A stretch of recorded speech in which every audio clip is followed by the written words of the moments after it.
The season finale of The Boys Season 4 has dropped, so it is time to talk spoilers for the entire season. So let's get started.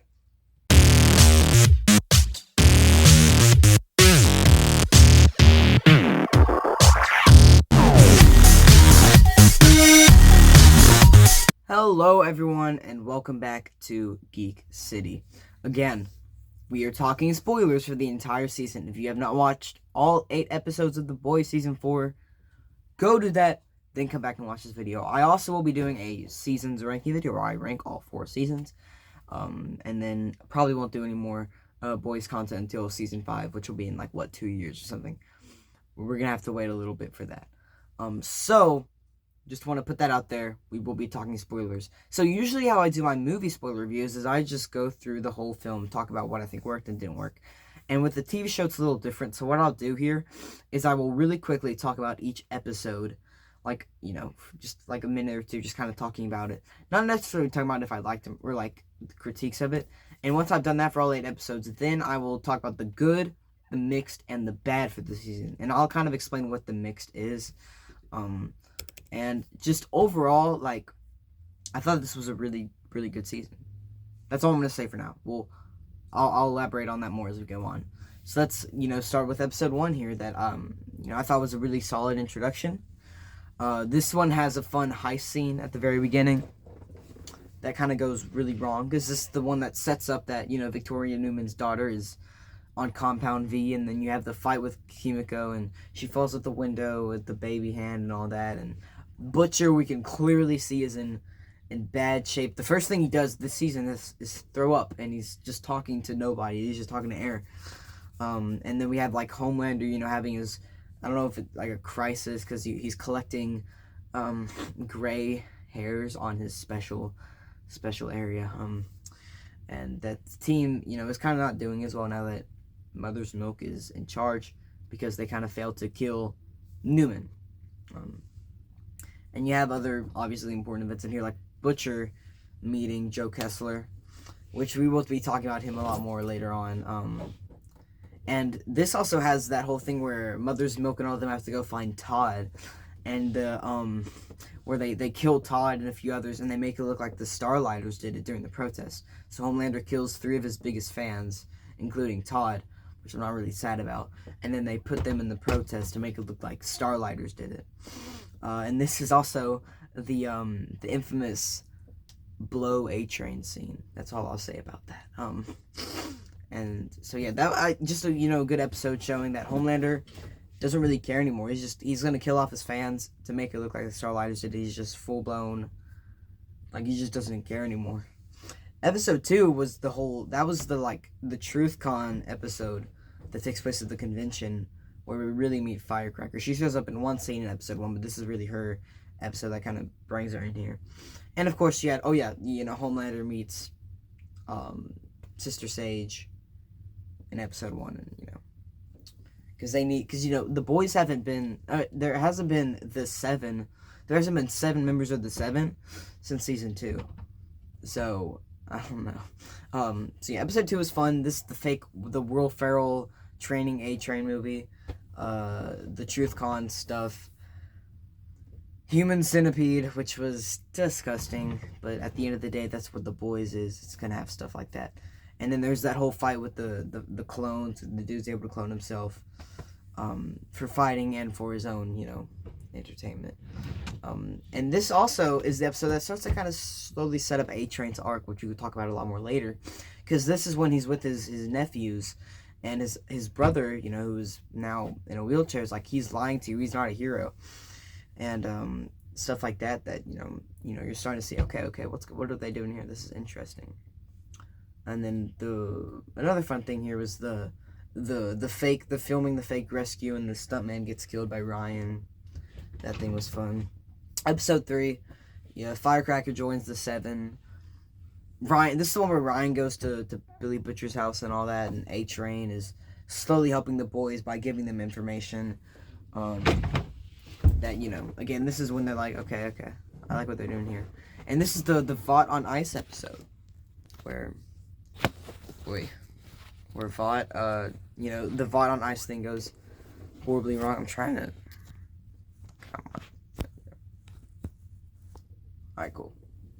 Episode 4 might be one of the best. It's one of the best episodes in the series.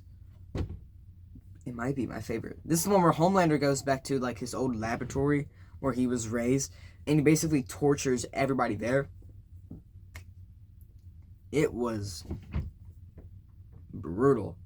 They did not hold back at all with that. I thought that was really, really cool. And then the fun action scenes with Huey and Kimiko in there, and then A-Train gives Hugh, the dad, the Compound V, which, as we will see in the next episode, goes horribly wrong. And in episode 5, this was another fun one, because we have Stan Edgar being brought back in here, Giancarlo Esposito, and they go to that farm with the sheep that are on Compound V and all that. That was a lot of fun. I really enjoyed all that. Butcher captures the scientist dude to make that like virus that kills all the soups. And then Hugh's dad, this was really emotional, you know. He's been in a coma the whole season. He wakes up from the Compound V, and he's like killing people like by accident, like he's teleporting into their bodies. And so Huey has to make the decision of letting him go. We'll talk about Huey's mom in a little bit. We'll talk about that in the good, bad, and all that. Episode 6 was probably the freakiest episode of the whole series. We learned about Homelander's plan about, going to the White House and everything, and this is the Web Weaver Tech Knight stuff, where basically they took Batman and Spider-Man, and what if Batman was... I don't know if I can talk about that here on YouTube. It was gross, and Huey is tortured by Ashley. Well, this episode, I can't really talk about this episode a lot on here, because yeah, this is a weird episode. It was good, but it was... And then this one, they had the Joe Kessler twist. I'll talk about that more later. Episode 7, Ryan is doing that puppet thing on live TV, and the Starlight's captured by the shapeshifter, and Joe Kessler. No, never mind. That's the wrong thing. Butcher like falls on the floor and has a little heart attack or something, and they're making that superhero virus, and like Kimiko, like her leg has to be cut off. And this also has the fun fight with Black Noir and the Deep, which I thought was really fun. I really enjoyed that. Black Noir was a lot of fun this season. I really like him. I thought they'd be setting up an arc with him, which they didn't. Same with the Deep. I don't know what they're doing with the Deep, man. He's just been on and off this whole series. And then episode 8, which was... There's a lot to talk about here. This is the episode I'll be talking about the most, because it's the newest one. It's the season finale. Homelander destroys his room because he finds Ryan has the family photo of Becca and Billy, and this is the fake Starlight, and she proposes to Huey, and Homelander reveals that Newman is a soup on live TV, on the Firecracker Truth Bomb show. And this is interesting. So Ashley takes Compound V because they find out that she's one of the moles, so they're running from her. And we don't really know what happens. She puts the Compound V in, and we can see that she's starting to, and we don't really know what happens there. I'm sure they'll discuss that eventually. And he's able to rip off the handcuffs that she's captured in, but it tears her skin in her hands, and she's able to stop the assassination by defeating her shapeshifter counterpart. Kimiko and Frenchie kiss, and it's about time. I forgot to mention, yeah, let me put that in my notes real quickly. Yeah, that's about time. I've been wanting that since season 1. It was clearly set up. I'm glad that I don't know what they'll do with that, especially after the ending of the season, but we'll see. Grace Mallory. Okay, so there were 2 deaths in this episode. Neither of them are big. Well, one kind of. Okay, so Grace Mallory's killed by Ryan, because they want Ryan to defeat, kill his father, and Ryan's like, no, I don't want to do that, which is understandable. He's a kid. Come on. I don't think, if you were told you had to kill your father, even if your father wasn't a good person, but you cared about him, you wouldn't want to do that. So let's be honest. But he ends up snapping Grace Mallory's neck by pushing her into a wall, and then he runs off. Victoria Newman she's split in half by Billy Butcher. Billy Butcher, I guess, takes some Compound V, and he has tentacles come out of his body and splits Victoria Newman in half. What are they doing here?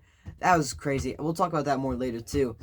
And this is where they're clearly setting up kind of what happens in the comics with all the superheroes like going to the White House, because they, at the end of the episode, we have this wonderful scene being played with a heart-shaped box where Frenchie, Mother's Milk, and Huey are like captured something. We don't really know what happens. Frenchie, I guess, is mind controlled or something, and he like it's weird. We don't really know what happens. And Kimiko speaks, and Mother's Milk is captured by the big giant wiener that's just been haunting him this whole series. I like that's kind of a running gag now at this point. And then Soldier Boy is, found because he was kind of, he was kept hidden, and so I guess I'm sure he'll show up next season. Homelander will add him to be one of the people that goes to the White House, because Soldier Boy's a lot of fun, obviously. So I don't really know what they're going to do next season, how that's going to work. I guess some of the boys are going to be captured. Butcher's on his own. And yeah, all right, so let's talk about the good, the mixed, the bad. This shouldn't take too long. I don't want this video to be too long. Like under 20 minutes. We'll see how that goes. So the good, a lot of good things this season. I thought this was just a really good season in general. A-Train's arc this season, so good. A-Train went from being one of the worst characters, he's the big antagonist season 1. Technically a Homelander, and A-Train was really the one that we were following the whole season with, killing his girlfriend, killing Robin. Or, not when I say killing his girlfriend, I mean killing Popclaw and all that, and the V, and just joking about the fact that he ran through a human and all that. And then season 2, he's mistreating his brother, and we're seeing him, helping the boys. That's really what he's doing this season, is helping the boys. And then they find out, Homelander finds out, and then we don't see him at all the last episode. I was worried they were going to kill him off, and we'll talk about that more. So he doesn't show up in the last episode, and I wonder where he is. I'm sure we'll find out next season. I liked the whole Butcher thing where he's dying, and, Butcher is such a self-destructive character. He's basically burning all these bridges because he's so dedicated to killing all the Supes. And so that's, catching up with him because of the Tempt V, and he's dying. So, this season he's kind of having, like, the realization of, what have I been doing? I'm not really,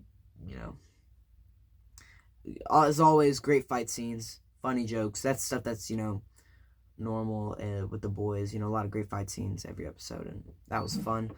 This also, there wasn't a single bad episode. Usually, in TV shows, there's at least one episode a season that's like, okay, what are we doing here? This is kind of boring. There wasn't really that this season.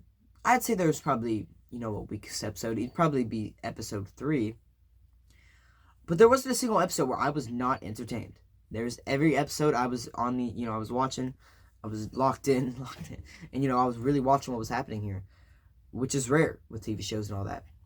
Great new characters with Sister Sage and Firecracker. Blah, blah, blah. Usually they introduce some new characters every season that are just kind of there to, add to the body count and whatnot, which I guess in a way there is there with the Web Weaver. He gets, split in half and all that, which is, it's cool to see a fake, this version of Spider-Man, I guess. And, but Sister Sage is really just manipulating things. And even when she's kicked off of the 7, she still comes back. She's like, hey, I got your back, Homelander. So Firecracker is just this person who's so loyal to Homelander. She'll literally do anything for Homelander.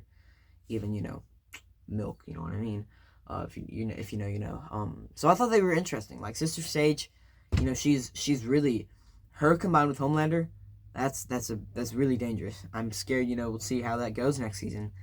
Most of the stuff that happens this season is because of Sister Sage, what she is doing, because she's kind of pulling the strings. Homelander can't do this by himself, and he kind of realized that. So Sister Sage is the one kind of manipulating things, because in a way the boys lose this season. By the end, Supes are in the there's now that Victoria Newman and Robert Singer are gone. I forgot who the new president is, but Homelander is involved now, so we're gonna be having Vought superheroes all around. It's crazy. I wonder how Stillwell would imagine all this. So yeah, great new characters with Sister Sage and Firecracker. A lot of stuff happens because of them. And the ending this was a great ending. Again, with the heart-shaped box and everything, I thought that was just really, really cool. And it's very much, I'm seeing how they're setting up it to kind of be similar to the comics. Not with the whole Black Noir review, that was stupid in the comics. But with the superheroes going to the White House, I wonder if that'll still be the same, or if it wasn't the Capitol. I don't remember which one it was. But in the comics, basically, all hundreds of supes go to the White House, including Homelander. In a way, they're kind of setting that up. We have all these Vought superheroes there by the end of the show, because now they're, they have authority. So let's talk about the mix. There are two things in here. Number one, this isn't a negative, but the Joe Kessler twist was very predictable. I think me and a lot of other people were easily able to figure out, okay, so this is like a Fight Club situation. Joe Kessler's not real. That was kind of easy to figure out. Someone's mowing their lawn, but this was very predictable. But it didn't bother me. Like I wasn't like, oh man, that ruined it for me. It was just predictable twist. They did a better job hiding it. Maybe it wouldn't have been as big of a deal, but since, it was so obvious that this character just randomly shows up out of the blue while Butcher is hallucinating and he's not talking with anybody, which there are ways to kind of trick the audience into thinking he is. They didn't even really try that, so really it was really obvious. Victoria Newman's death, the reason I have that in the mixed is because I want to see where it goes next season. Because on one hand, it works. I don't know how I feel about Butcher killing Victoria Newman. So that's why it's in the mix, because I don't really know how I feel about it. Like, I don't know if I'm bothered by it, or if I'm like, okay, I see what they're doing here. It was shocking for sure. Out of all the characters they cut off, it was Victoria Newman. I thought she'd be like a big antagonist next season, but she's gone now. Alright, so now let's move on to the bad. I got 3 things in here. So number 1, no major character deaths. Yes, Victoria Newman's a pretty big character, but I mean like A-Train should have died, I feel like. Or Mother's Milk, because they kind of set up, he wants to leave and everything. And so I wonder if, in the last episode, while the fake shapeshifter was there, if Mother's Milk ends up getting killed and all that. I was wondering something like that. Because I feel like no one's really died this season. No major character, other than Victoria Newman. But, I'm talking about, one of the 7 or one of the boys, something like that, which I think would just really, especially in the last season, just to really show that, this, Homelander's not messing around anymore. We don't really know if Ashley's dead. We don't really know what they're doing with her. So that's something that's that happens with a lot of TV shows. Where it's just you have to kill some people off. Next thing is, I don't know about the whole Huey's mom thing. She abandons her kid because she's depressed. Doesn't show up for 20 years. And then she's back whenever her ex-husband's dying. She wants that money. But then Huey forgives her. And I get this is kind of, the whole, they're trying to show that Huey's just, he's sick of this lifestyle of, always being covered in blood and whatnot. But at the same time, it's she left him for 20 years because her, she didn't feel right or something. And he's just by episode 5, they're going on tours together or something. They're spilling his ashes together and all that. Or episode 6, I mean. And it's just I don't know. It doesn't make sense. Why is she being forgiven? Why is she getting to, I don't know. I didn't like that. I didn't like that very much. But, I don't know. Final thing here. Frenchie's character. I don't care that he's bi. That's not it. What I'm confused with is the whole, getting back on drugs and then he turns himself in and all that. That's what I have an issue with. Him and Colin, I don't see what the big deal with that was. I don't see why people were so mad about that. It's just, so Frenchie, the first 3 seasons, we know he's done bad stuff in the past, right? He was a criminal or something.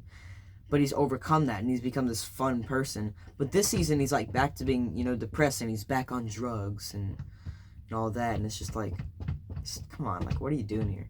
It's they didn't know what to do with him, so oh yeah, just make him addicted again to cocaine and crack and all that. We need something for him to just make him depressed again. That's not fun. Come on. And so he's hallucinating and all that. And I get some of that has to do with Colin, is, he's with Colin, and it's I killed his family. So some of that's causing these, but it's just, I don't know. It just felt like this character has been the same for 3 years, and all of a sudden they want to make him depressed just because. And then by the final episode, it's back to the Frenchie that we know and love. He's kind of upbeat and he's smiling and all that. And then and makes out with Kimiko, which was cool with me. So that was kind of just like, it's like, what are you doing there? That was weird. Okay, so I think that's everything. I have all my notes done. I think that's everything. So yeah, I hope you guys, well, let me just wrap up. I thought this was a really good season. I really liked it. I liked every single episode. I thought they were all entertaining. I liked a lot of the choices here, a lot of funny, great action scenes, a lot of specific character moments that I liked. There are a few issues. I feel like there aren't a lot of like high stakes and, you know, some character decisions I wasn't a fan of.